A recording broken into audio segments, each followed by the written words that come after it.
Catholic അപ്ഡേറ്റ്സിലേക്ക് സ്വാഗതം. പ്രധാന വാർത്തകൾ. ആഗോള മിഷൻ ദിനത്തിന്റെ പ്രമേയം പ്രഖ്യാപിച്ചു. ഭൗമിക യാത്ര കഴിഞ്ഞു വരുന്ന നമ്മെ ദൈവം കാത്തിരിക്കുന്നു. മാർപ്പാപ്പ. വിശുദ്ധ ഹെൻറി ന്യൂമാനെ വേദപാരംഗതനായി പ്രഖ്യാപിച്ചു.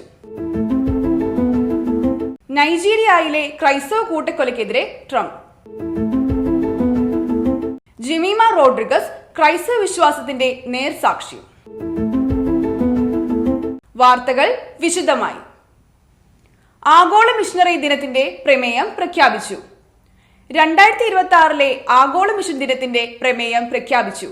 ക്രിസ്തുവിൽ ഒന്ന്, മിഷണറി നിയോഗത്തിൽ ഒരുമിച്ച് എന്നതാണ് വിഷയം. സുവിശേഷവത്കരണത്തിനായുള്ള വത്തിക്കാൻ ഡിക്കാസ്ട്രിയാണ് ഇക്കാര്യം അറിയിച്ചത്.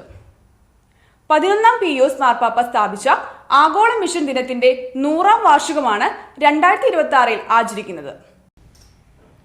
ഭൗമിക യാത്ര കഴിഞ്ഞു വരുന്ന നമ്മെ ദൈവം കാത്തിരിക്കുന്നു. മാർപ്പാപ്പ. ദൈവം നമ്മെ കാത്തിരിക്കുകയാണെന്നും ഭൗമിക യാത്ര കഴിഞ്ഞു വരുന്ന നാം ദൈവവുമായും നമുക്ക് മുമ്പേ അവിടെ എത്തിച്ചേർന്നിരിക്കുന്ന നമ്മുടെ പ്രിയപ്പെട്ടവരുമായും കണ്ടുമുട്ടുമെന്ന് ലിയോ 14 പാപ്പ. സകല മരിച്ചവരുടെയും തിരുനാൾ ദിനത്തിൽ റോമിലെ വെറാനോ സെമിത്തേരിയിൽ വിശുദ്ധ കുർബാന അർപ്പിച്ച് സന്ദേശം നൽകുകയായിരുന്നു പാപ്പ. മരണത്തെക്കുറിച്ചുള്ള ക്രൈസ്തവ കാഴ്ചപ്പാട് ഒരിക്കലും നിരാശയുടെയോ ഗ്രഹാതുരത്വത്തിന്റെയോ അല്ല, അത് ഉദ്ധിതനായ ക്രിസ്തുവിൽ വേരുറച്ചതാണ്. പ്രിയപ്പെട്ടവർ നമ്മുടെ കൂടെയില്ല എന്നോർത്ത് നാം ദുഃഖിക്കരുത്. നമ്മുടെ യാത്രയുടെ ലക്ഷ്യം എന്നത് ദൈവം വാഗ്ദാനം ചെയ്തിരിക്കുന്ന സുരക്ഷിതമായ തുറമുഖത്ത് എത്തിച്ചേരുക എന്നതാണ്. ഇത് കേവലം മാനുഷികമായ ശുഭാപ്തി വിശ്വാസമല്ല, പാപ്പ വ്യക്തമാക്കി. വിശുദ്ധ ഹെൻറി ന്യൂമാനെ വേദപാരംഗതനായി പ്രഖ്യാപിച്ചു. വിശുദ്ധ ജോൺ ഹെൻറി ന്യൂമാനെ ലിയോ 14 പാപ്പ വേദപാരംഗതനായി പ്രഖ്യാപിച്ചു. നവംബർ 1-ാം തീയതി സെന്റ് പീറ്റേഴ്സ് സ്ക്വയറിൽ വെച്ചായിരുന്നു ചടങ്ങുകൾ. വിശുദ്ധരുടെ കാര്യാലയത്തിന്റെ പ്രീഫെക്ട് കർദിനാൾ മാർസെല്ലോ സെമരാറോ ന്യൂമാന്റെ ജീവചരിത്രം വായിക്കുകയും വിശുദ്ധനെ സഭയുടെ വേദപാരംഗതനായി പ്രഖ്യാപിക്കണമെന്ന് പാപ്പയോട് ഔപചാരികമായി അഭ്യർത്ഥിക്കുകയും ചെയ്തു. തുടർന്ന് ഔദ്യോഗിക പ്രഖ്യാപനം നടന്നു. ഇതോടെ സഭയിലെ വേദപാരംഗതരുടെ എണ്ണം 38ആയി. വേദപാരംഗതനായി പ്രഖ്യാപിക്കുന്നതിനൊപ്പം തോമസ് അക്വിനാസിന്റെ കൂടെ ന്യൂമാനെ കത്തോലിക്ക വിദ്യാഭ്യാസത്തിന്റെ സഹമധ്യസ്ഥനായും മാർപ്പാപ്പ പ്രഖ്യാപിച്ചു.